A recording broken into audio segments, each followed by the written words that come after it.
랭그래프 튜토리얼 뽀개기. 안녕하세요. 맑은 하늘입니다. 이번 시간은 랭그래프 튜토리얼의 마지막 시간으로 이전 과정에 이어서 워크플로우와 에이전트에 대해서 알아보도록 하겠습니다. 이번에는 이밸류에이터 옵티마이저 워크플로우에 대해서 알아보겠습니다.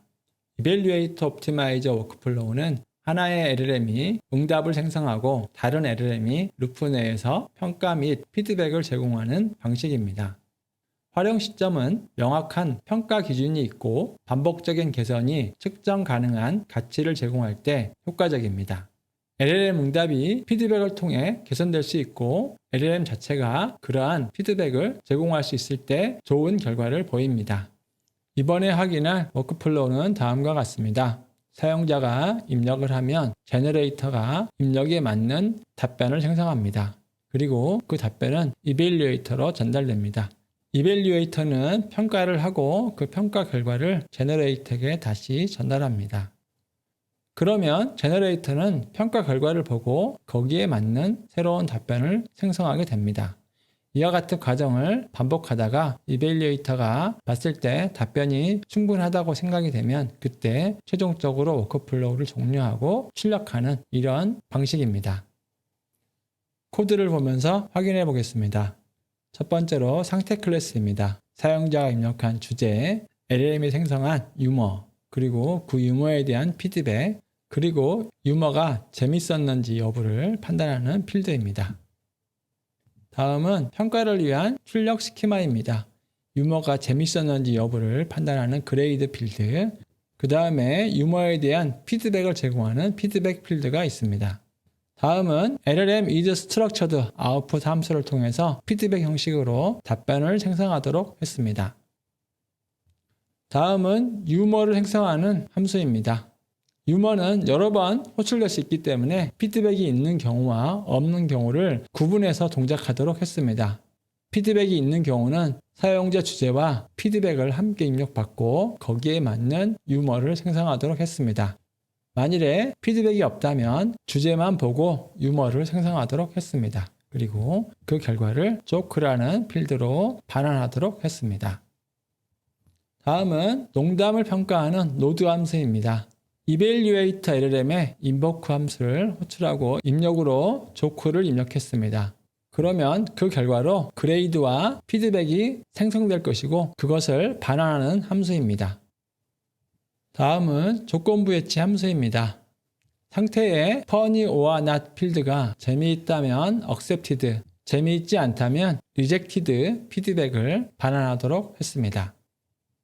이제 스테이트 그래프 빌더를 만들고 워크플로우에 제너레이터 노드와 이밸류에이터 노드를 추가합니다. 다음은 스타트에서 제너레이터로 엣지를 추가하고 제너레이터에서 이밸류에이터로 엣지를 추가합니다. 그리고 이밸류에이터에서 라우트 조크 함수의 결과를 보고 accepted면 end로, rejected 피드백이면 다시 제너레이터로 이동하도록 조건부 엣지를 정의했습니다. 이제 그래프 빌더를 컴파일하고 그 결과를 시각화했습니다. 스타트, 제너레이터, 이밸류에이터, 그리고 이렇게 피드백, 그리고 accepted 이렇게 동작하는 워크플로우를 확인할 수 있습니다. 네, 고양이란 주제로 실행해 보겠습니다. 제너레이터가 고양이란 주제로 유머를 생성했고 이밸류에이터가 fun이라고 답변해서 바로 종료된 것을 확인할 수 있습니다. 만일 이밸류에이터가 not fun이라고 답변했다면 다시 제너레이터가 새로운 유머를 생성했을 것입니다. 최종 결과를 확인해 보겠습니다. 다음과 같이 생성된 유머를 확인해 볼 수 있습니다. 이와 같이 이밸류에이터 옵티마이저 워크플로우를 활용하면 조금 더 개선된 답변을 받아볼 수도 있다는 것을 확인할 수 있습니다. 이번에는 에이전트에 대해서 알아보겠습니다. 에이전트는 일반적으로 LLM이 환경 피드백에 기반하여 도구 호출을 통해 동작을 수행하는 반복적인 방식으로 구현됩니다. 활용 시점은 필요한 단계의 수를 예측하기 어렵거나 고정된 경로로 하드코딩할 수 없는 개방형 문제에 사용될 수 있습니다. LLM이 여러 턴 동안 잠재적으로 작동할 수 있으므로 LLM의 의사결정에 대한 일정 수준의 신뢰가 필요합니다. 이번에 확인할 워크플로우는 다음과 같습니다. 사용자 입력을 LLM 콜이 받습니다. 그리고 사용자 입력에 대해서 도구 호출이 필요하다고 판단되면 툴 콜을 통해서 도구를 호출합니다. 그러면 도구는 실제 세계와 상호작용하거나 목적에 맞는 행동을 수행하게 됩니다. 그리고 그 결과를 다시 LLM에게 돌려줍니다. LLM은 그 결과를 보고 판단해서 다시 도구 수행이 필요하다고 판단하면 도구를 호출하고 그렇지 않으면 엔드로 워크플로우를 종료합니다. 코드를 보면서 확인해 보겠습니다. 이번에는 간단한 연산을 하는 그런 에이전트를 만들어 보겠습니다. 그래서 도구 함수를 다음과 같이 정의했습니다. 첫 번째는 multiply 함수입니다. 이 함수는 A와 B를 입력받고 그 곱을 반환하는 그런 함수입니다. 다음은 더하기 함수입니다. A와 B를 입력받고 그 합을 반환하는 함수입니다. 다음은 나누기 함수입니다. A와 B를 입력받고 나누기를 반환하는 함수입니다.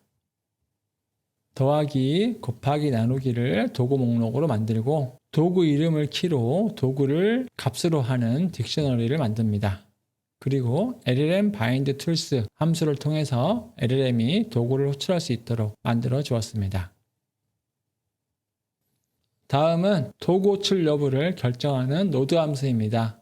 LLM with tools에 사용자 메시지를 입력해서 도구 호출 여부를 결정합니다. 다음은 도구 호출을 수행하는 함수입니다. LLM 출력의 tool calls를 보고 도구 이름으로 도구를 가져온 다음 도구의 인자로 도구를 실행합니다. 그리고 그 결과를 tool 메시지로 만들어서 반환합니다. 다음은 조건부 엣지 함수입니다. 계속 연산을 진행할지 아니면 종료할지를 결정합니다. 메시지의 마지막에 tool call이 있으면 도구를 실행해야 한다고 판단해서 액션을 반환하고 그렇지 않으면 end를 반환합니다. 다음은 스테이트 그래프 빌더를 만들고 LLM 콜 로드, 툴 로드를 추가합니다. 다음은 스타트에서 LLM 콜 로드로 이동하도록 하는 엣지, LLM 콜 로드에서 should continue 결과를 보고 도구로 이동할지 아니면 end로 이동할지를 결정하는 조건부 엣지를 추가했습니다. 그리고 도구 노드에서 다시 LLM 콜로 이동하는 엣지를 추가했습니다. 그리고 워크플로우를 컴파일해서 실행 가능한 그래프를 만들고 그래프를 출력했습니다. 이와 같이 스타트에서 시작해서 LLM 콜 노드, 인바이러먼트 도구 노드, 워크플로우를 확인할 수 있습니다. 이제 워크플로우를 실행해 보겠습니다. 메시지는 사과 6개와 배 5개가 들어있는 상자가 5개일 때 과일의 총 개수를 구하시오 입니다. 즉 6 더하기 5 곱하기 5 이런 연산을 수행해야만 값을 구할 수 있을 것입니다. 결과를 확인해 보면 첫 번째로 add라는 도구를 호출했습니다. 인자로는 5와 6을 줬습니다. 그리고 도구 실행의 결과로 11을 확인할 수 있습니다. 다음은 multiply라는 도구를 호출한 것을 확인할 수 있습니다. 인자로는 5와 11을 입력한 것을 확인할 수 있습니다. 그리고 도구 실행의 결과로 55가 나왔습니다. 마지막으로 AI가 원하는 답변을 얻었다고 판단하고 다음과 같이 55개를 답변한 것을 확인할 수 있습니다. 자, 이렇게 해서 랭그래프를 통해 워크플로우를 정의하고 이를 바탕으로 지능적인 에이전트를 구축하는 방법에 대해 알아봤습니다. 우리는 노드, 엣지, 상태, 체크포인터, 도구와 같은 핵심 개념들이 어떻게 결합되어 복잡한 에이전트 행동을 제어하는지 이해할 수 있었습니다. 이것이 랭그래프의 강력한 강점 중 하나이며 여러분이 더욱 복잡하고 정교한 에이전트를 설계하고 구현하는 데 중요한 기반이 될 것입니다. 이렇게 해서 랭그래프 튜토리얼 뽀개기 과정을 마무리하겠습니다. 다음에는 이전 러너 로컬 서버 과정에서 만들어 두었던 마이 AI 에이전트 프로젝트에서 일상에서 적용할 수 있는 다양한 에이전트를 구축해 보도록 하겠습니다. 그럼 마치겠습니다.